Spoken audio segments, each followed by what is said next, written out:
Welcome back to another episode of Hail Yes. I'm Andrew Burkle, of course, joined by our Michigan beat writer, Tony Garcia.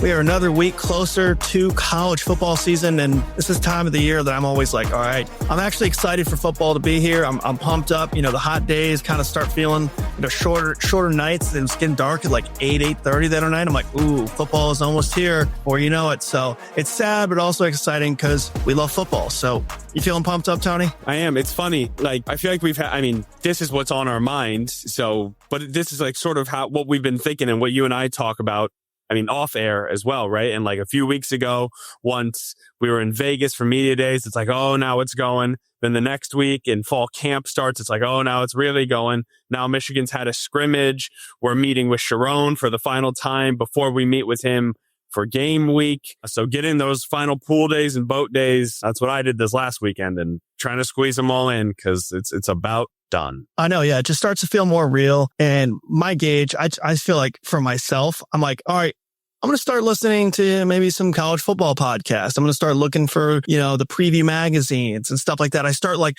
when you were in Vegas, I'm not really necessarily searching stuff out yet. I'm obviously doing my homework when I'm working and stuff, but I wasn't necessarily searching out that type of content. So hopefully you guys are feeling the same way. You see our podcast, like, ooh, I got to check and make sure, see when the new episode of Hail Yes is coming out. So you guys can just have a little bit of a Michigan football meat sandwich to scrunch down on for your podcast feed here, because that's what we're trying to give you. And we got lots of good stuff to talk about here today. Sherrone Moore had his press conference. I say today, it's Tuesday. Sherrone Moore had a press conference, met with the media this morning. We had a couple other things going on, so we'll touch on that. John Mateer, we'll talk about that, who is, if you're a diehard Michigan fan, which you probably are if you're listening to his podcast, he is, of course, the quarterback at Oklahoma. Found himself in a bit of hot water this week, so we'll talk about that towards the end of the show as well. But for now, Tony, we're getting close. We're getting close, like we mentioned. And, Michigan's now saying when they are going to announce their quarterback. They're announcing when they're going to announce the quarterback. So at least that's something, because in years past, they've just gone right into when they're past or when they're running out the tunnel, to when the first snap is, right? So does that kind of give us a little bit of information, you think? I'm thrilled about it. Sherrone kind of actually hinted at this in Las Vegas. He did say the sentence, we want to make a decision by game week, but now he more officially said, we will make the announcement on game week. So he speaks on Monday, I believe. It's sometime between like 11 and 11:30 usually. And that will be August 25th. So if you want to know when Bryce Underwood is announced as the starting quarterback, it will be August 25th of this month. Now, of course, that's technically not official, but I just could not, at this point, I cannot see another path forward for this team, especially given the way Sherrone answered a question about Mikey Keene today. And we've been probing players, coaches, everyone, just to try to get an understanding of exactly where Mikey is. Because there was a defensive back the other day. I don't need to say which one it was specifically, but he told us that Mikey had not we asked what the differences were when going against, what troubles do different quarterbacks give you? And he said, we haven't even gone against Mikey in team practice, implying that he was only in individual drills. Then I asked wide receiver coach Ron Bellamy if he was playing, and Ron was like, oh yeah, he's going. I said, team drills too? And then he said, yeah, he's throwing. So I was kind of like, eh. And then today, Tuesday, Sherrone Moore said that, quote, he's participated at his rate that he can, and we'll see as far as what he can do. Did you see what I wrote down in our notes about that? I said fart noise. That sounds like the human fart noise for that quote is basically what that reminded me of, where it's like, that's what does that even mean? Participated at his rate that he can, and we'll see as far, that's what you have to read through the lines on that one, right? Because it sounds like it's not trending in the right direction. Oh, very much not. Very much not. And then when you consider what Chip Lindsey told us just a few weeks ago, that the reason, which also contradicted what Sherrone had told us earlier in the summer, that Sherrone said, no, we just wanted to add increased competition to the quarterback's room. But then Chip Lindsey was like, no, earlier this summer, we were not fully confident that Mikey was going to be healthy for the start of the season, and we wanted a veteran quarterback in the room. That makes sense. That's a totally understandable move, but it just ran counter to what we had heard previously. But given the fact that Mikey did not throw footballs at all during spring, it's not really that surprising that something like this could happen. I mean, he spoke one-on-one with some other media over this summer, and he would not even tell them what injury he is going through. We still don't know if it's elbow, shoulder. We were told upper body. I mean, something that is preventing him from throwing. So you can sort of deduce it's on the right upper side, but like you don't even want to speculate because you just don't know what it is. Is it nerve? Is it muscular? Did he break a bone? We actually just don't know. So yeah, what I do know is Mikey Keene is not going to be the starting quarterback for the opener. I know that much. Unlike he was last year when he did start the opener at Michigan Stadium. You don't quote unquote know that. You wouldn't in the story, but you know that as in quote unquote know it, as in you might say it on a podcast. That's why we have this, so we can kind of read between the lines a little bit more than maybe we would say in the written word or able to get on publication, because, we don't know, but we know. So the whole situation is really weird. Michigan, the last 2 seasons, I mean, you remember how the last fall's quarterback situation played out, where it's going to be orgy. And then all of a sudden it's not. So it is weird. And on a certain level, it's like, I always thought the semantics around it were so stupid especially when you're playing, you're playing New Mexico or Central Michigan, insert any non-Power 4 team. When you're playing a team like that in week 1 before your big matchup against Oklahoma in week 2, as if they're not going to watch the film or have the full plenty of time to figure that out the entire summer, to figure out who the quarterbacks are and have them both well scouted by the time they get to week 2 anyways, and watch the tape. It's just it's so much semantics. But I mean, the thing that I did think of when you were chatting there was, is there a communication problem here as far as, different things and leaks and the cracks and the communication department, where it's like, okay, Chip says one thing, Sherrone says another thing, Sherrone says another thing later, a DB is like, oh no, he hasn't thrown at all, talking about Keene. Is that strike you as weird, or is that kind of business as usual when you have 100 plus people in a college football building? Yeah. Well, first I want to touch on the fact when I say no, that you helped prescribe, we're all friends here. This is just a very friendly setting, and we're speaking colloquially. So there's a little more leeway in there. But as far as your second question, or maybe the main question, that's going to happen when, like you said, when there's 100, 125 people. And all colleges like to do it to a certain extent, but I cover Michigan, and so that's what I'm locked in on. And I know Michigan very, very much likes to control its narrative as best it can. And those at the top know how much they are willing or wanting to say. And the farther you get from being Sherrone, the less you know. He can't relay to everyone, oh, we're telling people this, we're telling people that. And the defensive back who spoke the other day, he's a new face. This is not someone who has been around this program for a long time. It doesn't really matter who it was. It was TJ Metcalf who told us. He just came in from Arkansas, and he was kudos to him for answering a question honestly. That's what should be happening, because we are not privy to practice. And so I can't watch and say, oh, this happened, that happened. And you have to take these little, little musings here and there and read the tea leaves, so to speak, to really understand what's going on. And so I don't know that there is a communication problem throughout, but I would say there is a little bit of a full transparency problem at the top. And now that's Sherrone's prerogative. He can, it's his program. He's allowed to say what he wants, say what he doesn't. But what I will say, and I'm sure, and Sherrone is an avid listener to the Hail Yes podcast, so I know he's going to hear this. What I will tell him is that, you just got to be careful of sort of the boy who cried wolf, right? If you say something too many times, or you don't say something too many times, and then eventually something else turns out to be the case, you're not going to have people believing you, right? So just be careful when you use those bullets of mistruth or misdirection, because I'm not going to get into all of them now, but I already have a list of some contradictory things that he has said in years past and in this year that are just non sequitur. And should things go south, that's all I have to point to, because I can't point to what practice looks like, but I can point to what the coach was saying at the time. Yeah. And, it goes back to last year when, Reiner Saban, who of course used to be on this podcast, would talk about, explosive offense. We're going to have we're going to be more explosive than the title winning team. Right. And then it's debatably the least explosive offense in Michigan football history. Right. So I think it's more about contradicting yourself and having something that people can latch onto, and branding, right?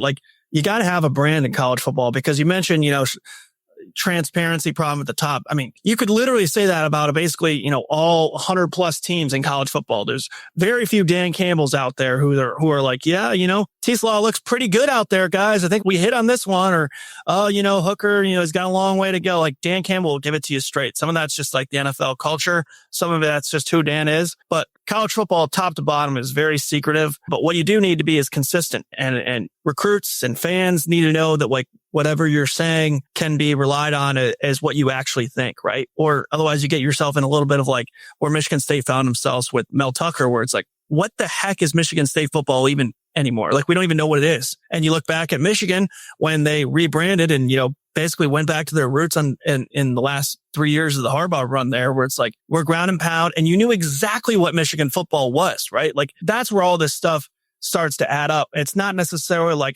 gotcha, Sherrone, ooh, you said this and not this. I don't think that even hard, like in the grand scheme of things, that no fans don't care about one gotcha. It's more so about being consistent and shooting people straight. And if you're not consistently doing that, then what is your program as the face of the program? Because like it or not, the head football coach is almost like the PR person for their own football program a lot of times, because that's the only person on camera speaking for the program, right? Yeah. No, it's not about gotcha at all. It's about just the explosive offense comment from last year is the perfect example. I mean, you're kind of shooting yourself in the foot when you promise one thing and then it's another. I mean, I've long been a fan of underselling and over delivering, and it can just be difficult to undersell when all you're doing is when there's this much time and you're surrounded by us peppering you with questions. Eventually you're going to like talk someone up and maybe it's going to sound really good. And then there's a lot to live up to. Like the other day we were talking about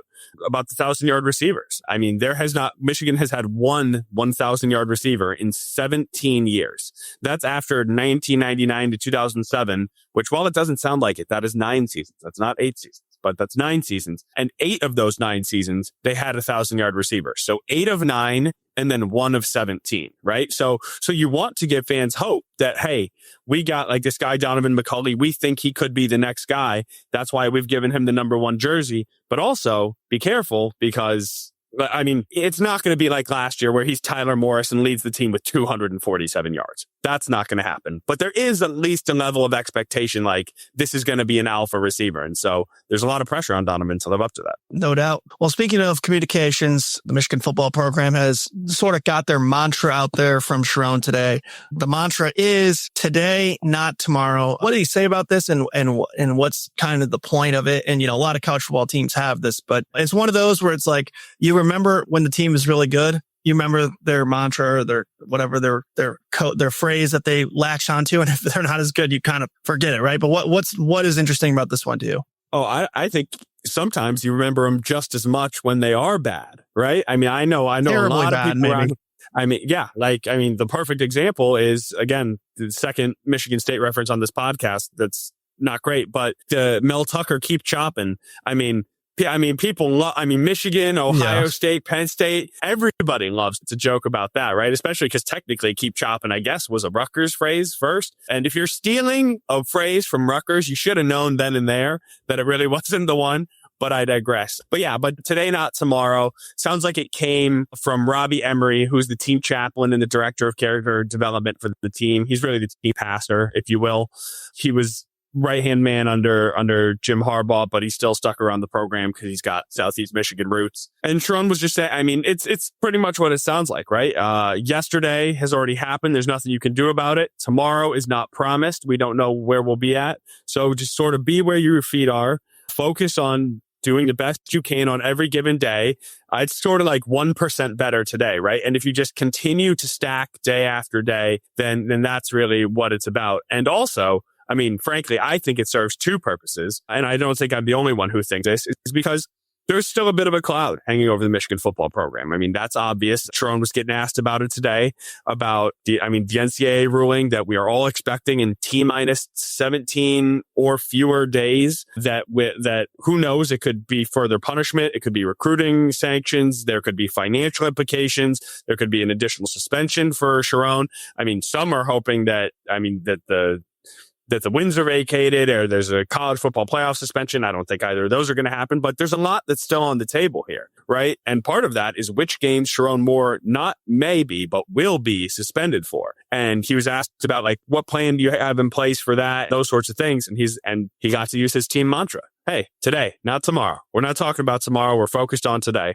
So I don't think that's why it stemmed, but it's a mighty convenient phrase when you don't want to talk about certain things. It's, hey, we're focused on today. Yeah. First of all, hilarious observation there. Secondly, I was thinking about this earlier, actually, when I was editing some Michigan football stuff. Why do we think or know that this is going to come out before the season? Is there any indication besides just like rumors that this will come out before the season? Because I was like, if I can't remember why this is, surely a lot of our listeners and readers are thinking the same thing, right? Well, I've spoken to people inside Michigan who would know about these sorts of things. And while they have not been given a specific date, they were led to believe that this would be out before the football season. And while there's not a ton of precedent, historically, after something goes before the Committee on Infractions, it's about an 8 to 12 week timeline. They met June 6th. 12 weeks is August 30th. So the belief was it was going to be sometime in August. Now, technically, it might not be. But I think Michigan hopes it is. I mean, you just want it. It's kind of like that, like the anxiety for the test, like I've studied enough. Like I'm going to get the grade I'm going to get. It's going to happen either way. Just give it to me. And so they've said they've made their defense. They've had the backing of the commissioner. Everything that they can do, they have done. So it's out of their hands now. So it's like, let's just find out what it is and move on. That's what I was going to ask you, but you answered it brilliantly there. I was going to say, like, do they just want to know the answer at this point and get it over with? But I mean, that logic totally checks out to me. So I think you covered it. Let's take a quick break. We got lots more we can talk about on the other side here, including some food at the Big House you got to try today, Tony. So we'll get into that. And of course, some more football and a huge question about Oklahoma and who might be under center for the Sooners when Michigan travels for that big game. So we'll talk right to you guys when we get back from this quick break.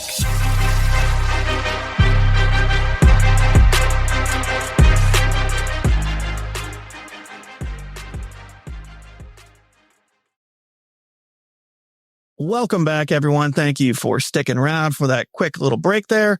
So we are going to talk about the food at the Big House. And my gosh, just among college football stadiums, this has got to be one of the best lineups that, simply said, not to like suck up or, talk about how great the Big House food is. But simply said, it's one of the best of layouts you'll see. So we'll get to that in a minute. But first, like many programs that are around the country, this week is about separating for Michigan football. So what does that mean? And is there anything you got your eyes on as far as specific battles or like position groups that Michigan fans should be keeping their eye on? Obviously, I don't think they'll formally announce the depth chart. They said they would probably announce the quarterback on that Monday before the season, but it's not like they're going to be like playing at right guard. So what should fans be watching out for here? Yeah. So essentially the implication from Sherrone Moore is that, we're about to be just a little bit more than halfway through fall camp. In the early stages, you are trying to have everybody work with everybody, right? The ones, the twos, even the threes are sort of getting in the mix, and you want to give people who you might have perceived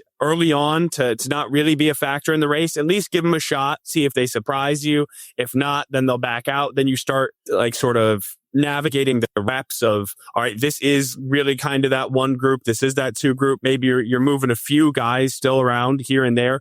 But by this next weekend is what Sherrone said, these next 4 days, they're doing 4 days of pads. It'll end with a scrimmage at the Big House. And after that, the hope is that there is more clarity on some of the major position battles. And really, as many of them, you want clarity on all of them. Now, clarity is good in one sense because it's like, all right, this is obviously the guy. But then there are some times where you can spin it like, both of these guys have just done a fantastic job in camp and I just don't know, right? Like the jury's still out a little bit. So you can sort of spin both situations positively, whether someone has won the job or whether nobody has. But I'd say it's kind of the position battles we talked about a few weeks ago.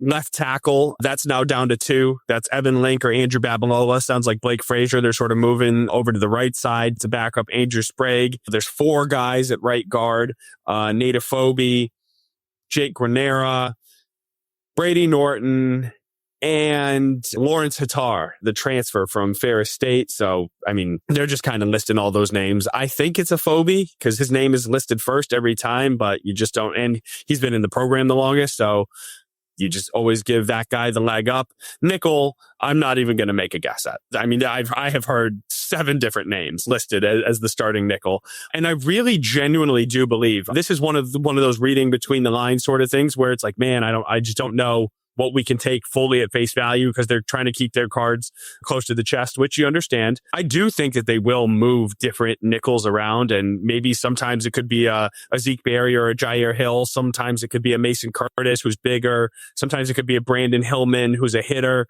There's different looks that they can give, and I think based on the game plan and what they're trying to do schematically against the defense, because Wink Martindale is capable of doing that, of utilizing, I mean, sort of like AJ Hinch, right? Like mixing and matching depending on the style, whether you're going to blitz more, whether you're going to have simulated pressures, whether it's just going to be 4 down linemen. I mean, Michigan will go 3, 4, 5 down linemen. They'll run nickels out there with 5 defensive backs. Generally, it's 2 linebackers, but I've seen 3. So there's just a lot in the air. But the point is, over these next 4 days, that's when there will be 2 weeks left to the opener, and that's when you sort of start dialing the hitting back a little bit, just because you don't want to sustain any injuries leading into the season. But now it's still, as Sherrone says, they're still climbing. All right, let's talk about the safeties real quick. You mentioned that was a talking point today. Rod Moore is the name that everyone knows. Obviously, he's coming back from the injury. And then Jaden Mangum is also a name that certainly rings a bell with a lot of Michigan and Michigan State fans in the state, frankly. So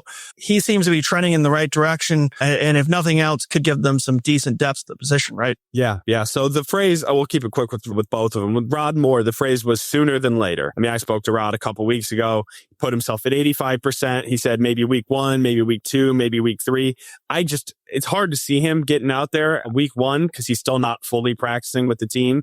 But he is, I mean, he's running, he's jumping, he's lunging, he's backpedaling, he's doing all the moves. It's just that first pop. He's still got to get that first pop under his belt, you know? And then once you do that once, it's not like you're up to game speed at a starting Division I level. So some people are thinking that maybe it's Oklahoma, but that's a mighty, I mean, he's incredible, but that's quite the test to come back from for the first time in 18 months.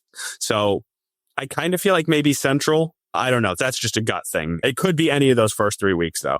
And then Jaden Mangum, former, all Big Ten honorable mention up in East Lansing a couple years ago, transfers to Michigan, which was headlines of its own. And then he gets injured pretty much right away and then has to redshirt. He essentially doesn't even have a season last year. But not only did Sherrone mention him today, but Lamar Morgan, the defensive backs coach on Monday, was really, he did get a question about him, but he was not, Lamar is one of the ones who will say, this guy's still got a little ways to go. I kind of take him fully at face value, and he sounded excited about Mangum. I think, he might be in the 2 deep at the free safety spot is where I would put him. There's not been a lot of reps, so you don't know which one, but between them, between Hillman, between Curtis, there's a lot of options in the deep secondary. All right. One more football thing, and then we'll end with the food just for a fun final note here. And maybe you listen before lunch or dinner time. We'll get you in the mood for a big meal here. So John Mateer, who is, of course, the quarterback over at Oklahoma, transferred from Washington State. He started going viral for all the wrong reasons. So pulled it up here, and this is a screenshot. So just, you never know. These things can be manipulated. But one of the ones that got him, started making the rounds was a Venmo payment to one of his buddies that simply just said, sports gambling, parentheses, UCLA versus USC, parentheses. So obviously you're not allowed to get a bet on college football. At the time he was playing for Washington State. He was a freshman, played just 1 game, made 2 attempts, 2 completions. So it wasn't like he was a big part of the rotation, but if you think back 2022, they were in the same conference as USC and UCLA. So Mateer has completely denied this. I can read the statement here that he said. So he said, the allegations that I once participated in sports gambling are false. My previous Venmo descriptions did not accurately portray the transactions in question, but were instead inside jokes between me and my friends. I've never bet on sports. I understand the seriousness of the matter, but recognize that taken out of context, those Venmo descriptions suggest otherwise. I can assure my teammates, coaches, and officials at the NCAA that I have not engaged in any sports gambling. So hard denial from Mateer. With the way these things are playing out these days, unless there's like court documents or something that show them, I think he's going to play against Michigan and from the whole season unless something else comes up. But it's a storyline nonetheless. Not one that you want and one that seems certainly avoidable. But I saw somebody on X, Twitter say this, and I think it rings very true. Like, I'm not going to be the one to like retroactively tell an 18-year-old what was dumb. I mean, I think it's very obvious that we all know this was dumb, but that doesn't mean that all of us have not done dumb things as well. And not all, let's say he's telling the truth, right? Like innocent until proven guilty situation. Then it's just a really bad joke and one that's very dangerous not dangerous like physically, but legally, right? Like, and puts his program in harm's way. And he was not who he was now at that time, as you helped lay out. So, he just was not used to the spotlight. And it's just, this is a lesson for everybody in this space. We've already seen, professional athletes are getting, right here in this city, Malik Beasley. He lost his apartment. He missed out on a $45 million contract. Now those allegations seem, I'd say, even more serious, and he hasn't spoken out like Mateer did. And then Clase and the other Guardians pitcher who are throwing intentional balls on the first pitch, allegedly. Although if you saw those pitches, it'd be hard to miss by that much. I think as far as Michigan is concerned, I would be especially at the rate, as we've all learned around here lately, the rate the NCAA moves. I think they might get a ruling on Mateer in like 29, 30 when he's a second year, third year NFL vet. It would just be so hard to imagine that a ruling comes down in like the next few weeks and that you have enough evidence to prove that he thought that. I didn't do anything like that, but like a lot of people have made jokes in a Venmo about like what the transaction is about. And like, that's not actually what it's about. It's just like funny, like whoopee cushions or something. Like, that's not actually what you were buying. So, but yeah, no, tough scene. And just, two birds, one stone situation here. Mateer transferred from Washington State, where, they were kind of in no man's land last year, no Pac-12. He may have been a little under the radar, but threw for 3,139 yards, 29 touchdowns, and just 7 interceptions. So 65% completion rating. By all accounts, is just like a super fun quarterback, a big get for Oklahoma. So it's going to be, if he's on the field, certainly it goes without saying the quarterback's a name to watch, but he seems to be one of the stars of the show up there. And secondly, my whole takeaway with this is like, can we not just say that there's like levels to this stuff where it's like, I've always been 100% like, if you get caught betting, then you just in the pro leagues, like get them out of here. Like the rules have been literally clear since the Black Sox in like the 1920s. Like don't bet on any league you're in. But like, it's just a little bit more of a gray area when it's like a buddy Venmoing a buddy about, hey, I think USC is going to win. No, UCLA is going to win. Like that's different. Like than going through, the black market and throwing and spiking balls so that somebody can place a bet and take down a casino. Like it's just, can we not have levels to this? I'm not saying he shouldn't have done it, but I feel like this is not going to be the last one of these stories. And it's just like,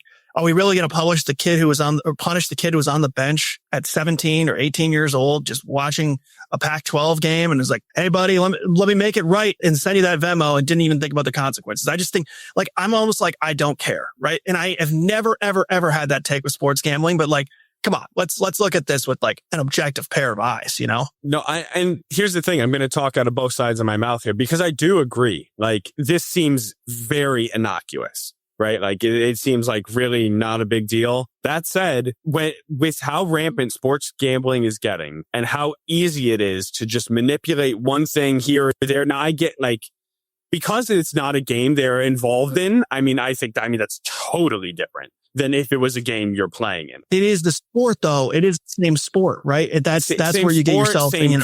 Same conference, Pete Rose, right? He's exactly. If he wants to bet, he was in Washington State, West Coast. Like, say he wanted to bet on a Warriors game in the NBA, Warriors, Lakers, and he's got a Steph LeBron parlay or something. I don't see anything wrong with that. I think that's perfectly legal. He has absolutely no affiliation with that. But if he did do this, it's very much in the gray area, especially given the intel that players like this have. I mean, you got to be thinking that they've watched film, that they know other people in the league, that, I mean, if you're playing for Wazoo, the odds that you don't have a buddy at UCLA or USC feels pretty slim to me, right? Like, you just don't know why the bet was made, what sort of information you had. So while I agree, there are levels to this. This is not the bottom level. This is like one of those middle levels. And you gotta, somebody is going to have to have an example made out of them. I don't think this is going to be it, but it's going to happen. It's going to happen. Yeah, for sure. And I think that what changes it for me is if he would have placed that with like a bookie or a sports book. I mean, I guess I don't know if Richard Roatan is, the guy who's on this Venmo thing maybe he's allegedly a bookie in Washington State, right? I don't know. But if it's just a buddy and it's just like me sending you a Venmo and we're just both watching the game, that just feels so different to me than placing it with a third party, right? It changes the dynamic. And I know that goes against everything you just made great points on, but it's just like, it almost rings more March Madness bracket to me than it does like actual gambling. But hey, like you said, you really can't have gray areas with this stuff, right? Because as soon as you operate in the gray is where you start and get in trouble. So I don't know. It's an interesting one, but I think it's a good debate. Anybody who knows me personally is listening to this. They're like, you don't want to operate in the gray area? Like, are you kidding? But no, there's something, you just can't do it. You just can't do it. And I think this would be one of those if he had made the bet. And I actually, for what it's worth, I believe him. I believe that I just jumped to belief really quickly. I want to believe him. It's a tough scene. But back to the point for Michigan, final thought, John Mateer is the best quarterback that Michigan will see on their schedule all year. Bar none. Dylan Raiola might be next. And then, you don't even know for Ohio State because it's not even clear who they'll be. DeMond Williams is really good for Washington. And we're not going to go through every quarterback they're going to face. But Aiden Childs is decent for Michigan State as well. But I would take John Mateer over all of them. That's why it matters. That's why we just spent who knows how long talking about a gambling quarterback scandal at a school somewhere hundreds of miles away, because it could be a huge deal week 2 if Sherrone Moore is on the sideline, but John Mateer is not. So we'll see. And we'll probably have plenty of time to talk about it. There might be more out there, might be nothing out there, and it might just kind of sweep up in the wind, but certainly something to watch for Michigan fans over the next couple of weeks as we get closer and closer to the college football season. So just a couple more weeks away. We'll be back again next week, Tony and I, to look forward to the New Mexico game. And really, of course, the whole 12-game slate. I'm getting excited. I'm feeling the juices. Reading everything I can about college football right now, and truly can't wait. So, Tony, thank you as always for your time, man. Robin Chan, the man behind the scenes who edits these podcasts, cuts up the videos that you see at the top of the page. And Tony's calling timeout. Tony, what do you have? I feel like we teased him about food a little bit, and now we might not get it in. Are we? Dude, I totally blew it. You're right. Let's go. What I just said still stands. I thank you for your time. I thank Robin for all he does. However, tell me about the food. What was the best food there? Yeah, no, quickly. So it's the one time a year that we get to sort of sample everything. And I tried to focus on the general concourse highlights because they have things from the general concourse, from the club, and from the suites. And out of 110,000 people, I think about 100,000 of them are eating general concourse food. So I feel like a few of the highlights, just quickly, this chicken shawarma sandwich was very good. The braised beef barbacoa torta, very good. I'm not as much of a sweets guy. So there was like a loaded funnel cake. I'm actually not going to lie. I didn't try that one. There was like a handful of things to try, so you couldn't try everything, but it looked good. And it had little like maize and blue sprinkles. So that's fun. I feel like kids would love that. And really what sort of their head chefs were telling us was the theme this year. They really tried to get like Michigan centric with it, like not just University of Michigan, but state of Michigan. And you totally did it like an olive burger is like a classic Michigan thing. They have one of those. There was just like a lot of cherries in things. Like I think like that funnel cake I talked about, it had like a cherry chocolate sauce. Even, chicken shawarma, just like Middle Eastern food, like Dearborn. That's very much in the mix. The cherry bomb meatballs, chicken meatballs with like a cherry gastrique and like cured or curried apples. So that was good.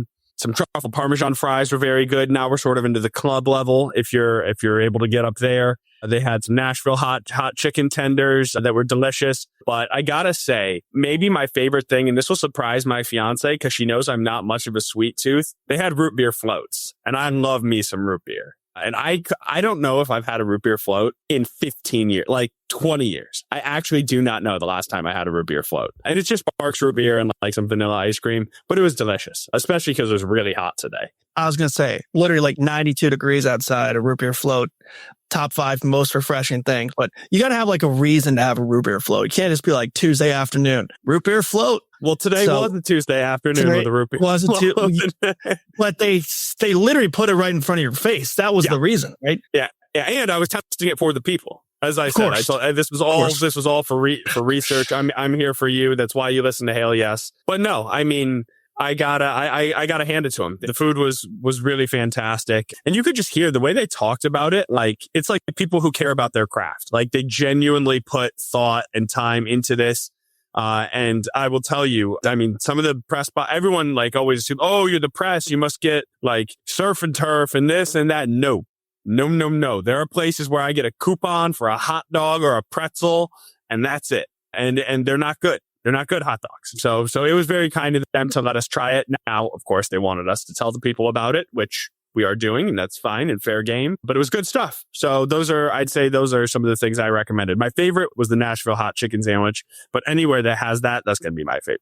Actually, tenders. They're tenders. I'm a sucker for any Nashville hot chicken sandwich anywhere. If I see it on the menu, I'm ordering instantly. Jordan makes fun of me. She'll be like, I know what you're ordering. I'm like, yeah, you do, because it's going to be amazing no matter what, no matter where it is. It's going to be good. I get the same from my better half. Yep. They don't like chicken sandwiches for some reason, but we do. And Michigan fans probably will when they try it out. But check out our social media pages. We're going to have something up about this later. Certainly by the time you check out this episode on podcast form, head to the Freeps Instagram page. We put together a nice little video. Tony put on his TV skills and got some beautiful looking shots of the food. So if you're curious what it looks like, check it out on social media. As I was saying earlier, we'll try this again. Tony, thank you for your time as always, man. I know you're busy with a big football schedule. Who knows when basketball is going to pick back up.